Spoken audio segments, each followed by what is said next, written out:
ninyo, lalo na po sa patuloy na nakikinig ng salita ng Diyos na grupo ng Living by Faith. O, tika muna, sino po ang first timer? May first timer? Praise God, welcome po kayo sa gawain. Magpatuloy kayo at salamat po sa Diyos sa inyong mga buhay. Anyway, gusto ko lang pong ipahapiyaw sa mga baguhan na continuous po tayo chapter by chapter daily. Kaya nga, napakahalaga po ng bawat isa ay nagbabasa talaga ng Biblia para nasusundan po ang chapter by chapter. So ngayon, itong chapter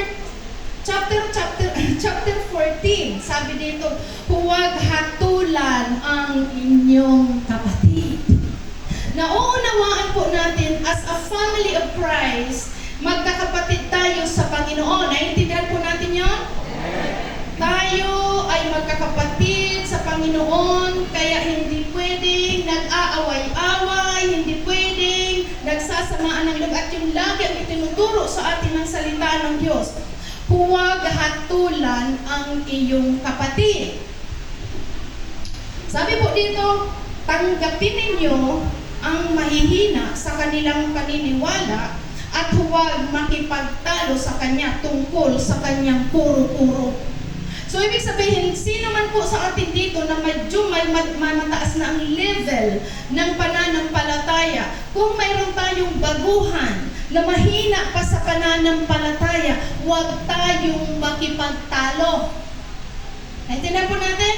Huwag tayong makipagtalo sa kanya tungkol sa kanyang mga puro-puro. Kasi nga, baby pa po siya. Kaya nga, tayong mga nauna na, ibig sabihin, dapat makita sa atin ang good example. Nakikinig ko ang lahat? Thank you so much.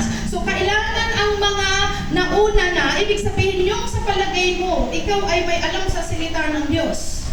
Kailangan huwag tayong nakikipagtalo sa mga baguhan pa lamang.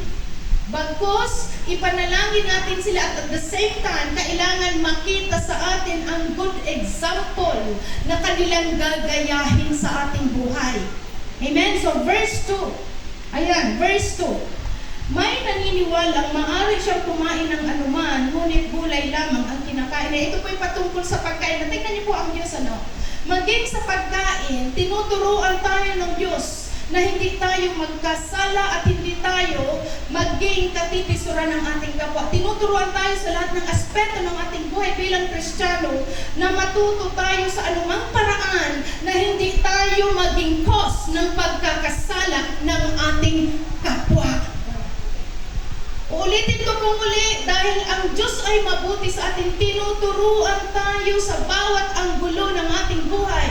Iyan man ay kinakain, iyan man ay ginagawa, o anumang bagay na ating ginagawa, huwag tayong maging cause o kausa ng pagkakasala sa Diyos ng ating kapwa. Amen? So ito pong part na ito ay sa pagkain. May naniniwalang maaari siyang kumain ng anuman, ngunit gulay lamang ang kinakain ng mahina ang paniniwala. Huwag hamakin ng taong kumakain ng anuman, ang taong kumakain ng gulay lamang, at huwag namang hatulan ng kumakain ng gulay ang taong kumakain ng anuman, sapagkat siya ay tinatanggap din ng Diyos. Ibig sabihin, kahit ano ang kumbaga, pinapaunawa dito na yung meaning ng huwag maghatol. Huwag maghatol. Sino ka upang hatulan ang ang humatol sa lingkod ng iba? Ang Panginoon lamang niya ang makakahatol kung siya'y karapat-dapat o hindi. Itinuturing naman siyang karapat-dapat sapagkat kayang gawin iyon ng Diyos. So ito po yung maiwasan natin yung mga pag-judge sa ating kapwa. Amen? Ang turo sa atin ng Diyos, sa ating pag-aaral, sarili mo munang buhay ang bantayan mo bago ka magturo sa iba. Amen? Dahil naiintindihan natin, aanihin ng individual ang kanyang ginagawa ayon sa nasusunod pagsusuri ng Diyos sa ating buhay. Kaya higit nating pagsumikapan na tayo ang makasunod sa kalooban ng Diyos. Dahil kapag sumusunod tayo sa kalooban ng Diyos, tayo ang nire-reward, hindi naman ang ating kapwa. At kapag tayo naman ay pinapakialaman natin ang ating kapwa, na hindi natin tinitingnan ang sarili din pala natin ay isa rin makasalanan. Anong mangyayari doon? Sabi ng Panginoon, aanihin ng bawat isa ang kanyang ginagawa. Kung gumagawa ka ng mabuti, aani ka ng mabuti. Kung gumagawa ka ng masama, aanihin mo rin ang masama. So it's your choice. Kaya higit nating pagsumikapan na kalugdan tayo ng Diyos ang ginagawa natin ngayon. Dahil alam natin ang Diyos ang nagre-record ng ating ginagawa. Ginagawa natin sa tulong ng Espiritu ng Diyos na sumunod sa kalooban ng Diyos daily.